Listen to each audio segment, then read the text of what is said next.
जिल्ह्यातल्या ठळक घडामोडींकडे एक नजर. जिल्हा झटपट. सध्याची युद्धजन्य परिस्थिती लक्षात घेऊन जवानांना रक्ताचा तुटवडा होऊ नये या उद्देशाने भाजपच्या कोथरूड मंडळाच्या वतीने आयोजित रक्तदान शिबिरात 87 जणांनी केलं रक्तदान. पुण्यामध्ये VSK पुणे फाउंडेशनतर्फे आयोजित एक दिवसीय महिला माध्यमकर्मी संमेलन 2025 यशस्वीरित्या संपन्न.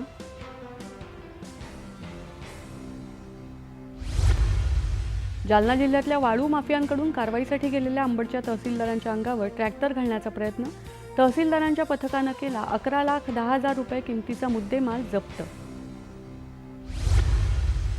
दहशतवादी हल्ल्याच्या पार्श्वभूमीवर तुळजापूरच्या तुळजाभवानी देवीच्या मंदिरात येणाऱ्या भाविकांच्या सुरक्षेसाठी मंदिर प्रशासनातर्फे कडक उपाययोजना राबवायला सुरुवात. पुण्याच्या श्रीमंत दगडूशेठ हलवाई सार्वजनिक ट्रस्टतर्फे गणपती बाप्पांना दाखवण्यात आला 5,000 शहाळ्यांचा महानैवेद्य.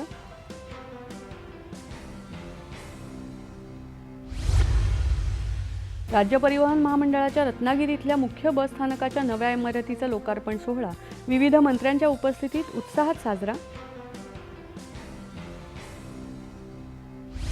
आणि चिपळूण इथल्या लोकमान्य टिळक स्मारक वाचन मंदिर रामभाऊ साठे वस्तुसंग्रहालयाचं रत्नागिरीचे पालकमंत्री उदय सामंत यांच्या हस्ते झालं उद्घाटन.